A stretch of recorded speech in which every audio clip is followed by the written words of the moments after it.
So we've got a bit of deja vu now. Hannah's back, not as a scout leader this time. We are going to be talking about your experience as a parent to your son who is part of Penyffordd Scouts, Yes, and he took part in our activity. Did your child enjoy meeting Jess Clark on the day? he loved it. He was looking forward to it because he's a bit of a stato when it comes to the football players, so he knew exactly who she was. And his little signed copy of the thing is still up on his wall. Oh, good. So he absolutely adored it. He loved the session. So, what was his feedback from the event? So he is a tough one when it comes to, to comments and overall comments, and he loved it. He really liked it in the sessions was that the person was really involved with them. She was clearly really sporty still. I know Yeah. she's stopped playing, but she looks really sporty, doesn't she? And she's a really good advertisement for the sport. So, and the fact that she was involved within the session and actively showing and keeping pace with the kids, which is often not what happens, is it, when you get a bit older and children are competing, you can't keep the pace. But he really liked that she joined in, Yeah. and it wasn't just a like, I'm going to tell you to do. It was quite a co-produced session. Pay off well with having the two separate groups. Yeah, definitely. So we split for the younger and the older groups, didn't we? Just so we do try and have a little bit of competition, but not so much where we've got 5-year-olds competing against 14-year-olds. Yeah, it was good. It was a good split, so they could access. And I think because he was on the younger end, it gave him a chance to be challenged by the older children, which is often what they don't get in sport because they're so bracketed within the under 9s, under 10s, under 11s. Because professionally, the rules, aren't they? Yeah. When you're playing that level of sport. Actually playing with children in a more mixed bracket is quite a good opportunity for him, which he really enjoys because he likes being pushed. So it was good to play with older children. So I'm going to flip reverse it now with your son being quite sporty. What do you think? Do you think that this sort of activity can appeal to those that are not very sport orientated or sport minded?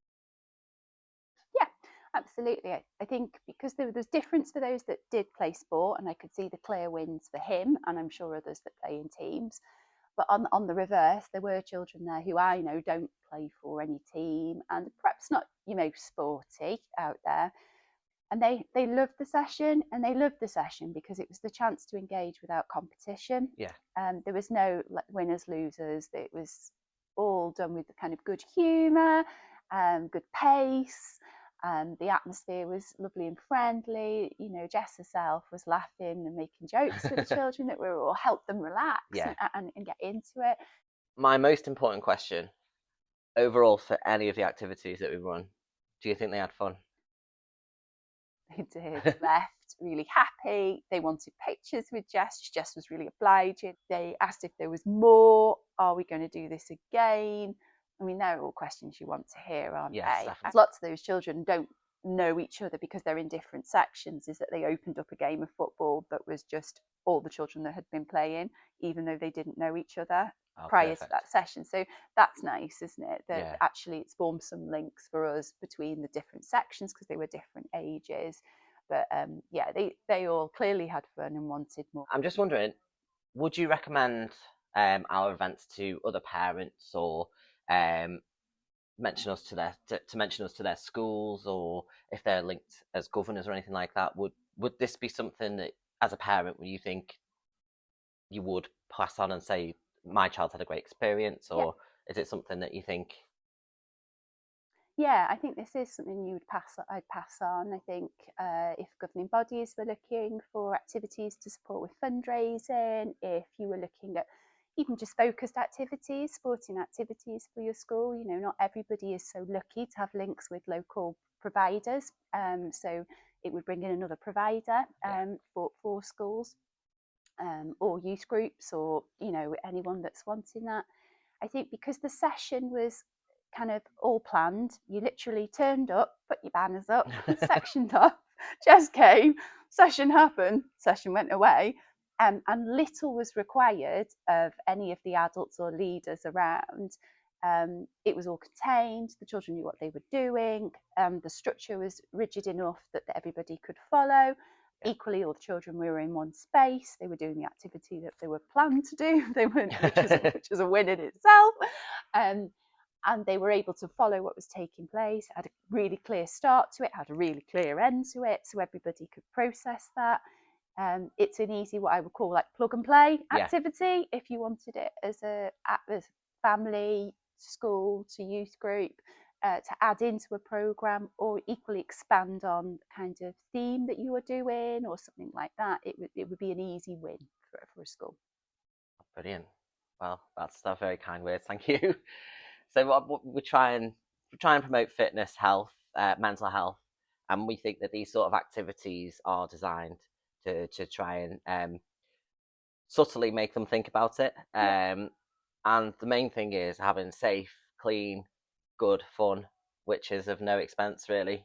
So do you think these things that they can do is transferable as a parent, for activities during the summer and things like that? So we try and keep things simple and affordable for parents at homes and things like that for summer activities, thinking of things for their kids to get them outside, getting them moving, things like that. Do you think that what they've done is transferable, can it be done at home from your point of view? Yeah, I mean, I don't like my football on my windows, but who but does? yes, who does? But yeah, it's absolutely fine. I think with my son, he likes to practice skills and stuff. So I've noticed that he's used some of the skills that Jess was teaching and stuff. And sometimes it's about that, knowing what to do with the sport, knowing what to do with the item, because he's in solo. But if you obviously had more kids, they could gather together. But when in solo, you can't play a football match, can he, against himself? That's why he hits me windows. Bounces back. Well, hopefully. So being able to practice skills with the ball is still as useful, isn't it? It's still as healthy. It's still as inspiring. It's still good for his mental health to get out, kick a ball around. Ideally that would be with a group of people and they practice that, but that's not always possible for lots of reasons, isn't it? And actually it's about the love of doing something and having that as part of your pattern. As a parent, being outside is one of the things I push the most, because I think, as you just said, it's kind of a really good balance for your mental health and your physical exercise. And we all need to go outside, don't we? Oh yeah, 100%. All need to go outside. But when you're a child, you've got to have something to do outside. So these type of activities help them provide with small skills to be able to do that in solo or in small group, but mainly just to do something that is good for them and to be able to move outside the house and practice something. Thank you very much for your lovely feedback. And that's like again I said, it's really nice to hear it from an outside perspective, with the experience for myself as both a leader, both a parent, and have some feedback firsthand from your son as well. So that's lovely. So thank you very much for coming in. No problem at all. Really appreciate it.